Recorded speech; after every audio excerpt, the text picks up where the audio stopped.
नमस्कार, मैं आरती राय आप सबका स्वागत करती हूँ आफ्ताब परवेज के इस यूट्यूब चैनल माय डियर ज़िंदगी में। बहुत दिन बाद आप लोग से मुखातिब हो रही हूँ। आप सबको मालूम है कि कल यानी कि 19 अप्रैल से पूरे भारतवर्ष में 2024 आम चुनाव का शुरुआत हो रहा है। आप सब मेरा परिचय जानते हैं कि मैं भारतीय राष्ट्रीय महिला कांग्रेस की कार्यकर्ता हूँ और उसी संदर्भ में मैं अपनी बात रखती हूँ।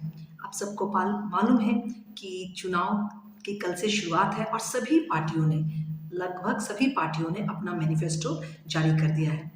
मैं बहुत दिनों से आप लोग के साथ अपनी बात रखना चाहती थी, लेकिन आज मुझे मौका मिला है।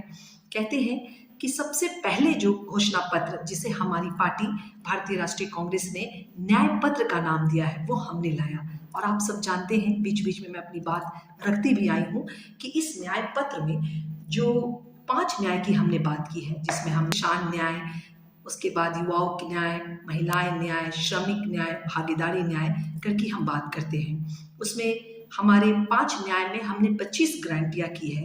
मैं भारतवर्ष के सभी जनता से ये अनुरोध करना चाहूँगी कि अगर वो अपना वोट डालने जाए तो सभी के घोषणा पत्र पे सभी जो भी क्षेत्रीय पार्टी है या फिर जो राष्ट्रीय पार्टी है उन सब का घोषणा पत्र को वो जरूर एक बार देखें और सोचें कि क्या आने वाले जो आपका जो समय रहेगा, जिसमें कि 10 साल 5 साल जो भी रहेगा, उसमें क्या आपके जीवन में क्या सुधार हो सकते हैं। क्या कोई ऐसी पार्टी है जो आपके सपनों को पंख देने का काम करती है, तो उसे आप दें। अपना मत प्रयोग करने से पहले बहुत बार सोचें, क्योंकि यह चुनाव नहीं, एक तरह से कहा जाता है ना, मैं तो अपनी पार्टी की बात रखूंगी कि ये कहा जाता है कि संविधान भी बचाने का चुनाव है और बहुत सारी संस्थाएं लगी हैं। लोग कहते हैं कि निष्पक्ष चुनाव नहीं है, ईवीएम ये है वो है। मैंने बहुत सारी बातें रखी है ईवीएम के ऊपर आप सबके समक्ष, लेकिन यहाँ जो मैं मुख्य बातें रखूंगी अपने जो घोषणा पत्र जिसको हमने न्याय पत्र दिया है उसके बारे में, कि हमारे पार्टी ने क्या क्या घोषणाएं की हैं, मतलब क्या क्या कहा है कि अगर हम 2024 में भारत की जनता ने हमें मौका दिया तो आने वाले 5 साल में भारतवर्ष कैसा होगा उसकी हम बात करेंगे इस वीडियो में। और 5 जो न्याय की हमने बात की है उसमें 25 गारंटियां की हम बात करेंगे। मैंने पहले भी बात की है, जैसे युवाओं के न्याय की बात की है, हमारी पार्टी ने क्या घोषणा पत्र किया है किसानों के लिए उसकी हमने बात की है। आज मैं इसमें मूलतः जो बात करूंगी वो श्रमिक न्याय के बारे में, श्रमिक हिस्सेदारी के बारे में और महिला न्याय के बारे में। आप सब जानते हैं कि इस घोषणा पत्र में जो हमने सबसे क्रांतिकारी काम किया है वो हमने कहा है कि जो सरकारी पद खाली हैं, जैसे 32 लाख सरकारी पद खाली हैं, उसको हम भरेंगे। किसान को लोन को माफ करेंगे, उसके बाद उसकी जो एमएसपी की गारंटी, कानूनी गारंटी देंगे। इस तरह के मामले जो पेपर लीक हो जाते हैं उसको हम खत्म करने के लिए एक आयोग की गठित करेंगे। ये सब हमारी मुख्य माने हैं। तो यहाँ मैं कुछ जो बातें रखना चाहूँगी वो महिलाओं को जो 5 न्याय हमने दी है उस न्याय की बात करूँगी और श्रमिकों को किस तरह से, और फिर 6-7 ऐसे तरीके बताऊँगी। कुल मिला के मैं आपके समक्ष 10 या 12 ऐसे मुद्दे रखूँगी जो यह दर्शाता है कि हमारी पार्टी ने यह जो चुनाव आने वाले 5 वर्ष के लिए नहीं, इसमें लिखा किया गया है कि आने वाले चुनाव के 5 वर्ष में हम भारतवर्ष में, अगर आप हमारे घोषणा पत्र को पढ़ेंगे तो आप उसमें पाएंगे कि भारत के आने वाला 20, 25 या 50 साल का इतिहास कैसा हो, भारतवर्ष कैसा हो, कोई एक ऐसा एस्पेक्ट नहीं जिसको छोड़ा गया है। इस घोषणा पत्र में पर्यावरण की बात की गई है, महिलाओं के अधिकारों की बात की है, जनजातीय अनुसूचित जाति, SC ST OBC के लिए बात की गई है, विदेश नीति हमारी कैसी हो, मछली पालन उद्योग के बारे में, MSME के उद्योग धंधों के बारे में, सारे एजुकेशन, सारे इंस्टीट्यूट के बारे में, महिला के बारे में, सभी के बारे में, अपनी विदेश नीति कैसी हो। कोई ऐसा क्षेत्र नहीं जिसको हमारी पार्टी ने छोड़ा है।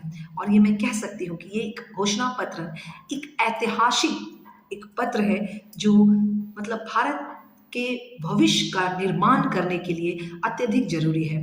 अगर एक नौजवान लड़का है या लड़की है जो एक सपना देखता है कि मुझे अपने भारतवर्ष में भी सर्विस करके अपनी ज़िंदगी जीने का मौका मिलना चाहिए। तो उनके सपनों को हम पंख देंगे, हम संस्थाएँ बताएँगे कि आप आइए हमारे साथ जुड़िए और हम आपके लिए ये सारी हमने व्यवस्थाएँ की है। तो जैसे हम आप सभी जानते हैं कि हमारी पार्टी ने इस घोषणा पत्र को न्याय पत्र का नाम दिया है और उस न्याय में हमने 5 न्याय की बात की है, जिसमें पहला हमारा किसान न्याय है, युवा न्याय है, महिला न्याय है, श्रमिक न्याय है और भागीदारी न्याय है। तो यहाँ मैं युवाओं की बात मैं पहले कर चुकी हूँ, मैं महिला न्याय की बात करूँगी। और यह जो न्याय है, कहते हैं कि आधी आबादी पूरा हक करके एक हमारा स्कीम हमने लाया है आधी आबादी के लिए। हमने इस स्कीम का नाम दिया है आधी आबादी पूरा हक। और ये आधी आबादी पूरा हक क्या है? इसके अंतर्गत हमने वो फैसला लिया है जो अभी तक कोई भी जो 75 साल की आज़ादी में जिस काम को नहीं किया, उसको मेरी पार्टी भारतीय राष्ट्रीय कांग्रेस करेगी। और वह क्या है? हमारी पार्टी ने ऐसा कहा है कि देश की जनता ने अगर जो कि पहला चरण का चुनाव कल होने वाला है और आज मैंने सोचा कि मैं आपसे मुखातिब होती हूँ अपनी पार्टी का मैनिफेस्टो रख के, और ये मैं आप सबसे हाथ जोड़ के निवेदन करती हूँ कि आप सभी नौजवान, युवा साथी, बुजुर्ग माँ बहनाएं सभी लोग सोचिए, थोड़ा भी जिन लोगों तक हमारी बात पहुँचती है कि यह घोषणा पत्र नहीं है, एक ऐतिहासिक न्याय पत्र की हम बात करते हैं। तो मैं जैसा बता रही थी कि हमारे जो न्याय है, जिसमें हमने महिलाओं के 5 न्याय की बात करती है, उसमें हमारा पहला न्याय है आधी आबादी पूरा हक। अब हम जानते हैं कि भारत की कुल आबादी में 50% हम महिलाएं हैं। तो आधी आबादी पूरा हक के अंतर्गत जैसे हमने कहा है कि हम 30 लाख सरकारी पद भरेंगे, तो वो 30 लाख सरकारी पद में 15 लाख महिलाओं को पद देंगे। और वो महिलाएं, वो ऐसा नहीं है कि 30 लाख ने 15 लाख महिलाएं तो जनरल सभी को भर देंगे, नहीं, बल्कि SC ST OBC का जो आंकड़ा है, जैसे मान लो 27% मिलता है OBC को, तो 27% में 15%, मतलब 50%, 27% में 50% जो है महिलाएं आएंगी, तो वो OBC के महिलाएं। उसी तरह जो SC ST का जो डाटा होता है उसकी तरह, ऐसा नहीं कि हम टोटल 15 लाख में से हम 50% महिलाओं को देंगे, बल्कि उसके कैटेगरी में देंगे। ये कितनी अच्छी बात हो। हम कहते हैं कि अगर हम 50% में बहुत सारे जेन्युइन लोगों की बात कर देंगे। हमने कहा है, ये हमारे मैनिफेस्टो में है, एक गारंटी है कि हम जातीय, सामाजिक, आर्थिक जनगणना कराएंगे। उसको हमने ध्यान में रखते हुए यह फैसला लिया है कि जो 30 लाख सरकारी पद भर जाएंगे उसमें से 50% महिलाओं को दिए जाएंगे, और वो उनके कैटेगरी में, जैसे कि OBC को उसमें से 27% में 50%। इससे ऐसा परिकल्पना हमारी पार्टी करती है कि हमारे राहुल गांधी जी, जो कि सबसे हमारे सर्वोच्च नेता है मल्लिकार्जुन खड़गे जी के बाद, और वो कहते हैं कि आने वाले 4 साल 5 साल में ऑफिस में आप देखेंगे कि महिलाओं की संख्या बढ़ेगी। मैं अपनी जब छोटी छोटी पार्टी की सभाएं करती हूँ तो इसमें बात मैं कहती हूँ कि महिलाएं जब इस देश की बढ़ेगी तो उसका जो विकास दर हमारे देश का बहुत ज़्यादा बढ़ेगा। एक आप कल्पना कर सकते हैं कि एक परिवार में केवल एक कमाता है और 4 खाने वाले हैं, लेकिन उसी एक परिवार में जिसमें 2 लोग कमाते हैं तो वो अपने घर की आवश्यकताओं को पूर्ति करने के लिए ज़्यादा सामान लेंगे। अगर मान लीजिए वो कार लेने जाते हैं, ऐसा वो सोचते हैं कि पति पत्नी चलो दोनों जॉब करते हैं, तो पत्नी को भी वो लेना चाहती है, और वो ज़्यादा चीज़ लेंगी। अगर बाजार में उपस्थित चीज़ों को ज़्यादा उपयोग करेगी तो बनाने वाले लोग ज़्यादा बनाएंगे तो वहाँ पे कामगारों की संख्या बढ़ेगी तो वो किसी न किसी तरह से विकास करेंगे। कहते हैं कि कोई चीज़ अगर बिकता है तो हमारे भारत के GDP में उसका एक महत्वपूर्ण अंक दर्ज किया जाता है। तो ये जो सोच है, एक क्रांतिकारी सोच है। पहला जो हमने कहा है कि आधी आबादी पूरा हक के अंतर्गत 50% हम महिलाओं को देंगे। उसी तरह से आप सभी जानते हैं कि 140 करोड़ की आबादी में 81% ऐसी जनता है जिसको 5 किलो आटा और चावल दिया जाता है। हमारी पार्टी ने महिला न्याय के अंतर्गत बात करते हुए कहा है कि यदि हम सत्ता में आएंगे तो महालक्ष्मी एक योजना है, इस योजना के अंतर्गत गरीब तबके, चाहे वो किसी भी जाति समाज से क्यों ना होते हैं, जो गरीब महिलाएं हैं, वो किसी भी समुदाय, मतलब जनरल, SC ST OBC, उस पूरी महिलाओं में से जो सबसे उम्रदाज एक महिला होगी उसको हमारी पार्टी साल का 1 लाख यानी कि महीने का 8,500 उसके अकाउंट में डालेगी। ये भी एक ऐतिहासिक फैसला है। आप ये क्या कल्पना कर सकते हैं कि एक ऐसा परिवार, जिस परिवार में किसी कारणवश एक एक परिवार है जिसमें 10 लोग हैं और उसके पास ज़मीन जायदाद कोई सर्विस नहीं है। एक आदमी थे जो कमाते थे और वो मान लो किसी कारण उस दुनिया में नहीं रहे, तो उसके पास ना ज़मीन है, ना जायदाद है, ना बिज़नेस है, ना वो महिला अभी तक कुछ कर पाती हो। लेकिन अगर ये योजना हमारी सरकार आ जाती है और उसको लागू करती है, तो ये एक ऐसा फैसला है जिसके अंतर्गत एक पूरी महिला जो है, उस महिला में सबसे वरिष्ठ महिला को 8,500 सरकार सीधे उसके अकाउंट में डालेगी। अब ये इस योजना का नाम हमने रहा है महालक्ष्मी योजना। वो 8,500 रुपये बिना कुछ किए अगर उसके अकाउंट में जाता है तो अपने बच्चों का पालन पोषण बहुत अच्छे तरह से करेगी। जान लो किसी महिलाओं के पास कुछ नहीं है तो अपने बच्चे को सरकारी स्कूल में भेजेगी, लेकिन वो जो 8,500 उसके अकाउंट में है उससे अपने बच्चों के लिए बहुत कुछ वो कर सकती है। वो 8,500 रुपये उसके लिए करोड़ों और खरबों जैसा होगा। ये एक कल्पना से परे है, जिसमें हम 81% लोगों को जो 5 किलो आटा और चावल दे रहे हैं, उससे कहीं बेहतरीन ये योजना है। हमारी सरकार ने कहा है कि हम यदि सत्ता में आएंगे तो 5 किलो आटा और चावल जो दे जा रहा है उसमें हम नमक और तेल भी देंगे। लेकिन ये भी बात हमारी सरकार ने कही है। तो हमारा जो दो हो गई बात। मैंने कहा कि महिलाओं के लिए आबादी पूरा हक, उसके अंतर्गत हम जो है 50% है। दूसरी बात हमने कही कि महालक्ष्मी जो गरीब तबके, जो कि SC ST OBC या कोई भी तबका है, उसके महिलाओं को, किसी भी परिवार के एक महिला को देंगे 8,500, मतलब साल का 1 लाख रुपए उसके अकाउंट में डालेंगे। हमारी तीसरी जो महिला के लिए न्याय की बात करते हैं, उस न्याय में हम बात करते हैं शक्ति का सम्मान। शक्ति यानी कि महिलाएं, और सम्मान कैसे? हमारे देश में आपको मालूम होगा कि ASHA worker, anganwadi, mid day meal जो बनाती है, वो सारी दीदियों की जो उनको मानदेय मिलता है, हमारी पार्टी ने कहा है कि यदि हम सत्ता में आएंगे तो उनके आय को हम डबल कर देंगे। कहने का मतलब कि अगर किसी भी आशा दीदी को 3,000 देती है स्टेट और गवर्नमेंट मिला के, तो हम उसको अब 6,000 कर देंगे। एक आंकड़े के अनुसार मैं बताना चाहूँगी आप सबको कि आशाबाड़ी, आंगनबाड़ी और मिड डे मील पूरे भारतवर्ष में इनकी संख्या जो है वो 34-35 लाख के करीब है। तो हम उनकी संख्या में डबल कर देंगे, जो भी उनको मिलता है उसका डबल कर देंगे। इस योजना का नाम हमने नारी सम्मान रखा है। ये भी एक क्रांतिकारी योजना है। उसके बाद चौथी जो हमारी सबसे आखिरी जो है, वो 5 के अंतर्गत 4 की बात मैं कर चुकी हूँ।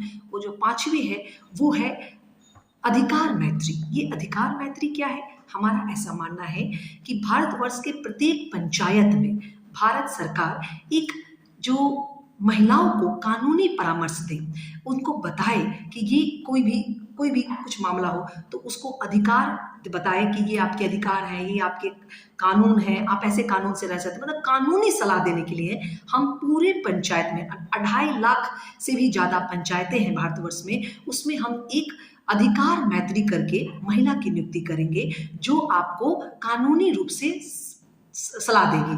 अब देखिए, आशा जो दीदी होती थी, कितना क्रांतिकारी काम है कि रात बिरात कहीं दूर दराज के किसी बहू बेटी को अगर वो प्रेगनेंस है और उनकी डिलीवरी होने वाले है, तो वो महिला गांव की उठती है और उस गांव की सबसे जो आशा दीदी है उसके पास जाती है और वो कहती है कि चलो मेरी बहू बेटी को ऐसा हो रहा। फिर वो आशा दीदी उस लेडीज़ को डिलीवरी कराने अपने निकट के जो प्राथमिक स्वास्थ्य केंद्र है वहाँ ले जाती है। तो कितनी अच्छी सोच के साथ इन सब की जो स्थापना थी वो हमारे UP 1 UP 2 में की गई थी। उसी तरह से हमने ऐसा माना है कि हम एक अधिकार मैत्री नाम की संस्था, जिसमें महिलाओं की नियुक्ति करेंगे, जो पंचायत स्तर पर महिलाओं को उसके अधिकारों के बारे में जागरूक करेगी। तो ये हमारे 5 न्याय रहे महिलाओं के लिए। उसी तरह से मैं यहाँ पे श्रमिक न्याय की बात करूँगी। और श्रमिक न्याय में हमने जैसे कहा है कि सबसे पहले इस पूरे भारतवर्ष में भारतीय राष्ट्रीय कांग्रेस और UP 1 UP 2 और ऐसा है जिसमें हम जो है वो अधिकार की बात करते हैं, और हमने अधिकार वो दिया है। वो हमने अधिकार कैसे दिया है? हमारी पार्टी ऐसी है जिन्होंने भारतवर्ष में सबसे पहले right to education, right to information, right to life जैसी व्यवस्था को लाई। हम अधिकार की बात करते हैं कि भारत के प्रत्येक भारतवर्ष को संविधान में ये अधिकार प्राप्त है कि वो ऐसा करें, उन्हें हम देते हैं। जैसे अब ये राइट टू फूड के माध्यम से ही भारत के 140 करोड़ की आबादी में 81% लोगों को 5 किलो आटा और 5 किलो राशन दिया जाता है। क्यों? क्योंकि वो एक्ट हम लाए हैं, राइट टू फूड। देश के सभी नागरिकों को एक खाना खाने का, रहने का ये अधिकार है। हमने उसमें एक वृद्धि की है कि अगर हम आएंगे तो केवल 5 किलो आटा, 5 किलो चावल नहीं, बल्कि हम 1 किलो तेल और उसमें हम चीनी भी देंगे, ऐसा हमने बात कही है। मैं यहाँ बात कर रही थी आप सबके साथ कि ये जो स्वास्थ्य, जैसे हमने कहा कि हमने राइट टू एजुकेशन लाया, राइट टू फीड लाया, राइट टू इंफॉर्मेशन लाया, उसी तरह हम राइट टू हेल्थ की बात करते हैं।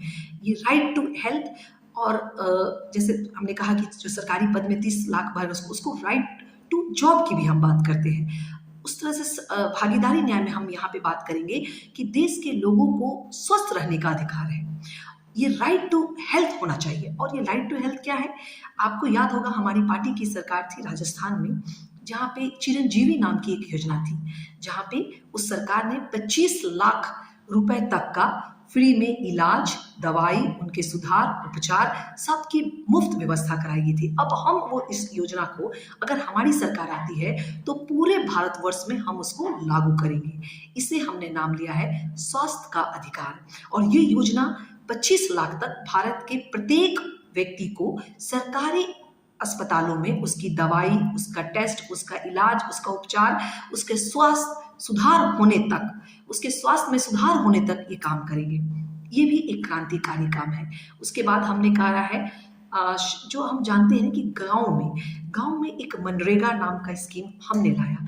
उसी तरह से हम ऐसा पाते हैं कि ये जो मनरेगा में हमने जो स्कीम लाया है, जो आप देखे होंगे कि अभी कुछ दिन पहले भारत सरकार ने इसमें 7 रुपए से 10 रुपए में चेंजेस किया है। मतलब किसी भी राज्य में, भारत के किसी भी राज्य में मनरेगा का जो प्रतिदिन जो मिलता है मजदूरों को, वो 250 से 350 से ज़्यादा नहीं है। उसमें से कुछ 10-5 रुपए या 7 से 10 रुपए बढ़े हैं पर राज्य में। लेकिन मेरी पार्टी ये कहती है कि यदि हम सत्ता में आएंगे तो मनरेगा का मिनिमम वेज जो है, मतलब न्यूनतम जो मानदेय रखेंगे, वो पर डे जो है वो 400 रुपए देंगे। और मनरेगा के अंतर्गत गांव में लोगों को रोजगार मिलता है, उसी तरह से हमने इस श्रमिक न्याय के अंतर्गत शहरों में भी हम ऐसी व्यवस्था कराएंगे, जिसे शहरी रोजगार गारंटी योजना जिसे नाम दिया जाएगा, जो कि गांव में जो 100 दिन का कम से कम हम रोजगार की बात करते हैं कि वो दिया जाए, अब हमने उसके 100 की जगह 150-200 करने की बात की है कि हम आएंगे तो बढ़ाएंगे। उसी तरह शहरों में भी हम सरकारी योजनाओं में श्रमिक कानून लाएंगे शहरों में, ताकि शहरों में भी कम से कम मनरेगा जैसे लोगों को रोजगार मिले। जातीय जनगणना के तर्ज पर हम जनगणना कराएंगे, ये हमने कहा है। आप जानते होंगे एक और हमारा श्रमिक न्याय में जो है वो क्रांतिकारी काम लाया क्या है हमने सामाजिक सुरक्षा की बात की है। ये सामाजिक सुरक्षा क्या है? ये सामाजिक सुरक्षा है, आप जानते होंगे कि भारतवर्ष के 140 करोड़ की आबादी में सरकारी तो इसने पूरा 10 साल में बर्बाद ही कर दिया है ना। 3% सरकारी कर्मचारी थे, वो भी बहुत कम हो गए हैं। लेकिन हमारे टोटल जो जनसंख्या है उसके बहुत सारे प्रतिशत जो है हमारे गीग वर्कर है, जैसे कि जो फ्लिपकार्ट में काम करते हैं, अमेजन में डिलीवरी बॉय का काम करते हैं, स्विगी में काम करते हैं, जोमेटो में काम करते हैं, ओला उबर चलाते हैं। तो उनके लिए हमने सामाजिक सुरक्षा की बात की है। ये सब श्रमिक न्याय के अंतर्गत, भागीदारी न्याय के अंतर्गत हमने उसको हम एक सामाजिक सुरक्षा प्रदान करेंगे। वो क्या होगा? जैसे उनको हम एक पेंशन की व्यवस्था करेंगे, ताकि इनकेस उनको कभी कुछ हो जाए, टर्म इंश्योरेंस की तरफ है, तो उनके परिवारजनों को 20 से 25 लाख तक रुपए दिया जा सके, और वो उन्हीं के पेमेंट से कुछ करेगा। भारत सरकार अपना कुछ उसमें 15-20 लाख रुपए तक का योगदान देगी।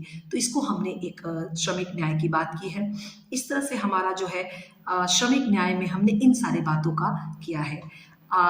देश की जनता, कल जब आप अपना पूरे भारतवर्ष में 203 लोकसभा क्षेत्र देशों में लोकसभा पूरे भारतवर्ष के 103 लोकसभा पे चुनाव होने जा रहा है। जब आप अपना वोट व्यक्त करने जाए तो मेरे घोषणा पत्र को नहीं, बल्कि कोई भी ऐसी पार्टी का घोषणा पत्र जो इन सब की बात करता हो, जो आपके बेरोजगारी के बारे में सोचता हो। जैसे आरजेडी का एक आया है कि वो 30 लाख के अलावा वो बोलता है कि हम 5 साल में 70 लाख रोजगार सर्जन करेंगे। तो मूलतः जो भी हमारी महागठबंधन की पार्टियां हैं, एसपी जो अपना लाई है और तृणमूल कांग्रेस जो लाई हो, सब हम लोग ने इसमें किसान, महिलाओं, नौजवान सबकी बात की है। और एक पार्टी है जो मात्र उसकी कमेटी बैठती है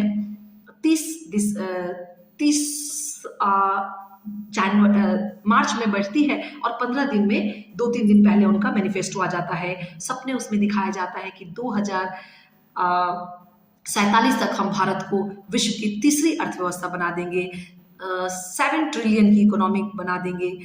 आप एक बार नहीं 2-2 बार झांसे और जुमले में पढ़ के बर्बाद कर चुके हैं अपनी जवानी को। आप चाहते हैं कि अग्निवीर जैसी योजनाएं खत्म हो, आप चाहते हैं कि हमारे बच्चे को इस भारतवर्ष में समान रूप से जीने का, रहने का, रोजगार का, स्वस्थ वातावरण में, भयभीत नहीं, हिंदू मुसलमान वातावरण में। तो आप हमारे पार्टी को सपोर्ट करें। और कैसे सपोर्ट करें? हमारे मैनिफेस्टो में। इस मैनिफेस्टो को हमारे पार्टी में भारत जोड़ो यात्रा और भारत जोड़ो न्याय यात्रा के अंतर्गत हमने बनाया है। ये जरूर हमने, हमारी पार्टी ने, जो भारतीय राष्ट्रीय कांग्रेस के द्वारा सबसे पहली पार्टी थी जो अपना मैनिफेस्टो लाई थी, जिसको हमने न्याय पत्र नाम दिया है, उसमें हमने लिखा है, लेकिन ये सारी बातें जनता के द्वारा सुझाई गई है। इसमें इतनी अच्छी अच्छी बातें हैं कि ना जाने इसमें मुस्लिम लीग कहाँ दिख जाता है। हम कहते हैं कि अगर हमने 30 लाख सरकारी पद को भरने की बात की है तो इसमें कहाँ मुस्लिम लीग की बदबू आती है। हमने कहा है कि हम आधी आबादी पूरा हक को 50% उसमें आरक्षण देंगे, तो ये कितनी अच्छी बातें हैं। युवाओं के लिए जो अग्निवीर जलाए थे उसको हम खत्म करेंगे, कितनी अच्छी व्यवस्था है। 1 रैंक 1 पेंशन की भी बात की गई है कि हम उस पर समीक्षा करेंगे। हमने कहा है, और सबसे क्रांति बार, ये जितने जो PSU हैं, सरकारी पद हैं, उसमें जो कैजुअल और कॉन्ट्रैक्चुअल जो थी, जिसे ठेके की नौकरी कहते हैं, और इन्होंने arm forces means air force navy army में भी जो भर्तियां लाए उसमें भी उन्होंने ठेके पे 4 साल की नौकरी दी, उसको खत्म करके और कैजुअल और कॉन्ट्रैक्चुअल सर्विसेज को खत्म कर देंगे, पूर्ण रूप से 60 साल की सर्विसेज प्रोवाइड करेंगे। ये हमने बात कही है। तो मैं चाहती हूँ कि देश की जनता अपना मत देने से पहले उसके बारे में जरूर सोचे कि क्या क्या है जो हमें अपने भारतवर्ष के बारे में सोचना चाहिए। और मैं ऐसा 10 बातें कहना चाहूँगी आपके समझ कि जरूर वो सोचे। 10 योजनाएं हमारी है महिलाओं के लिए, जिसमें हम महालक्ष्मी की बात करते हैं, और हमने ये भी कहा है कि आधी आबादी पूरा हक की बात की है, जिसमें बात की है कि 30 लाख में से 15 लाख जो है वो महिलाओं को दोगे। इसके बारे में सोचो। हमने कहा है कि महिलाओं के लिए ही कहा है कि हम नारी सम्मान की बात की है, उसके बारे में भी आप सोचें कि उनको हम डबल कर देंगे वोट डालने से पहले। किसानों की जो बहुत लंबी मांग है, जिसमें से आपको याद होगा कि 750 से ज़्यादा किसान ने अपनी जान गंवा दी। 3 कृषि कानून तो खत्म कर दिया सरकार ने, लेकिन उनकी एक मूल मांग है कि उनके कर्जे को माफ किया जाए। जब हमारी सरकार 2004 में पहली बार आई थी तो हमने किसानों के कर्ज को माफ किया था, 72,000 करोड़ हमने माफ किया था। हमने किसानों के लिए बात की कि MSP को गारंटी कानून के द्वारा हम उनको देंगे। उसके बाद हमने उनका जो लोन है किसानों का वो भी हम माफ करेंगे। उनके लिए आयात निर्यात की कुछ व्यवस्थाएं लागू करेंगे। ये सब कुछ मांगे किसानों के लिए है। नौजवानों के लिए भी हमने बात की है, और जैसे हमने कहा कि आशा दीदी, आंगनबाड़ी, मिड डे मील बनाने वाली जो महिला, उनके वेजेस को हम डबल कर देंगे। इसके बारे में सोचो। सबसे क्रांतिकारी जो हमने जो गिग वर्कर के लिए उनके सामाजिक सुरक्षा को ध्यान में रखते हुए हमने कहा है कि आप इस पे अपना वोट डालने से पहले सोचें कि कौन सी पार्टी है जो इन सब के बारे में सोचती है कि उनका भी एक टर्म इंश्योरेंस होना चाहिए। हेल्थ की भी हमने बात की कि right to education, right to information, right to food के बाद जो है प्रॉपर्टी में के भी अधिकार हमने दिलाई। उसी तरह से हम कहते हैं कि राइट टू हेल्थ भी एक कानून लाएंगे, जिसमें 25 लाख तक एक भारतवर्ष में किसी भी मरीज को सरकारी अस्पताल में दवाई, उसका सुधार, उसका उपचार, टेस्ट सारे का जो है हम व्यवस्था करेंगे। इसको हमने चिरंजीवी योजना का नाम दिया है। उसके बाद हमने कहा है जो सुरक्षा, जैसे कि वर्कर सुरक्षा की बात की है, मनरेगा के तर्ज पे शहरी रोजगार की हमने बात की है, और फ्री एजुकेशन भी हमने बात की है। बहुत सारे इन सब जो हमारे मुख्य मांग है। उसके अलावा हमारी बहुत सारी ऐसी योजनाएं हैं जिसके इस घोषणा पत्र में केवल वो 5 न्याय और 25 गारंटियाँ ही नहीं हैं। जब आप को इस बार पढ़ेंगे तो आप उसमें पाएँगे कि हमारी यूपीए 2, यूपीए 1 के समय में एक महिला बैंक नाम की संस्था चले। आज उस सरकार ने उसको बंद कर दिया है। हमने कहा है हम आएँगे तो फिर से उसकी स्थापना करेंगे। सोचिए, एक ऐसा बैंक जिसमें केवल महिलाएँ थीं, महिलाओं को सशक्त करने के लिए वो कितनी अच्छी योजना थी, लेकिन इस सरकार ने उसका, वो कहते हैं ना, बैंक जब मर्ज हुए तो उस बैंक को भी मर्ज किया। ये गलत बात है। महिलाओं को पहचान दिलाने के लिए, उनको आगे बढ़ाने के लिए हम डिफेंस में भी कुछ प्रावधान करेंगे, जिसमें महिलाओं को परमानेंट कमीशन बढ़ाया जाए, और ये महिला बैंक था उसको हम फिर से बहाल करेंगे। नई शिक्षा नीति, मैं ऐसा बात कह रहा कि नई शिक्षा नीति में ये 4 साल का ग्रेजुएट, आपको मालूम है कि ये जो 4 साल का ग्रेजुएट की योजना की गई है, ये कोई अच्छी बात नहीं है, क्योंकि मैं ऐसा मानती हूँ कि जो बहुत ही जिनकी आय, अगर देश का हर एक नागरिक डॉक्टर, इंजीनियर, मेडिकल प्रोफेसर, वकील नहीं बन सकता है। वो जो 10+2+3 करता था, +2 करने के बाद वो सीधे एयरफोर्स नेवी में आ जाता था, अपनी ज़िंदगी की बहुमूल्य समय वो सेना में गुजारता था, फिर वहाँ से आके वो सिविल सर्विसेज करता था। वो अधिकार तो आपने अग्निपथ योजना के माध्यम से अग्निवीर की भर्ती करके ख़त्म कर दिया। यहाँ पे आपने दूसरी और तीसरी महत्वपूर्ण चोट ये की है कि आपने 3 साल का ग्रेजुएशन को 4 साल कर दिया। ये भी आप ज़्यादातर आम जनता के ऊपर जो वहन कर रहे हैं, तो बहुत सारे शिक्षाविदों ने इसके ऊपर सवाल उठाए हैं। हमारी पार्टी कहती है कि यदि हम सत्ता में आएंगे तो हम उसके ऊपर भी विचार विमर्श करेंगे और उसको दूर करने की कोशिश करेंगे। फार्मरों के लिए भी हमने कहा है, हम वो नहीं है जो कहते हैं कि 2022 तक किसानों की आय दुगनी कर देंगे, 15-15 लाख दो बैरंगन, ये सब बातें मैं कर चुकी हूँ। बहुत सारी बातें हैं। आप देखेंगे हमारे देश में हमारे नेता कहते हैं कि इस पूरे देश की संपत्ति में 22-23 लोगों के पास इतनी संपत्ति है जो 70 लाख करोड़ लोगों के पास है। तो हम इसका जो डिस्ट्रीब्यूशन है वो आप देखेंगे अमीर अमीर और गरीब गरीब हो रहा है, तो उस तरह से नहीं चाहिए, मतलब थोड़ा बैलेंस होना चाहिए। और बैलेंस कैसे होगा? बैलेंस होगा जो हमारी यूपी 1 और यूपी 2 की सरकार में गरीबी रेखा से नीचे लोगों को अपलिफ्ट करके, इस सरकार ने इस सरकार की एक आयोग आती है, नीति आयोग ने कहा कि 25 लाख लोगों को हमने गरीबी रेखा से ऊपर उठाया, लेकिन ये गलत है। इसकी पुष्टि किसी ने नहीं की है, लेकिन हमने जब किया था तो उसकी पुष्टि विश्व बैंक, तीसरी संस्था वर्ल्ड बैंक ने, IMF ने किया था। तो वो सच्चे मायने में हमने गरीबी रेखा से ऊपर उठाई थी। हमारी ये सब जो योजना है, जिसमें हमने महालक्ष्मी योजना की बात की है, उन सब से जो है वो उठेंगी, और वो जरूर उठेंगी। आप सोचिए ना, वो कितनी अच्छी योजना है, जिस योजना के अंतर्गत हमने कहा है कि हर गरीब परिवार की महिलाओं को 8,500 रुपये देंगे। सोचिए, मैंने कहा कि अगर कुछ हो जाता है तो वो तो उसके लिए कुछ नहीं उसके पास होगा। वो गांव के किसी दूर दराज के गांव में अगर हो जाता है तो उसके भाई लोग उसको देंगे, उसके 2-3 बच्चे हैं। तो ये सरकार अगर उसको 8,500 रुपये देगी तो उस पर वो जीवन यापन कर सकती है और अच्छे से कर सकती है। आज के समय में अगर हम आए और सत्ता में हमने महंगाई दर को कंट्रोल किया तो 8,500 एक बहुत बड़ा बजट होता है, जो गांव में महिलाएं अपने बच्चे को सरकारी स्कूल में भेज के, सरकारी अस्पतालों में इलाज करा के जीवन जी सकती है, अपने बच्चों के लिए भी कुछ 1,000-2,000 रुपये बचा सकती है। ये सब हमने बातें कही है। जो हमारे समाज में जो मार्जिनलाइज सोसाइटी है, जिसमें हमने कहा है कि हम जनसंख्या लाएंगे और SC ST OBC को जो जिसका हक है वो हम हक दिलाएंगे।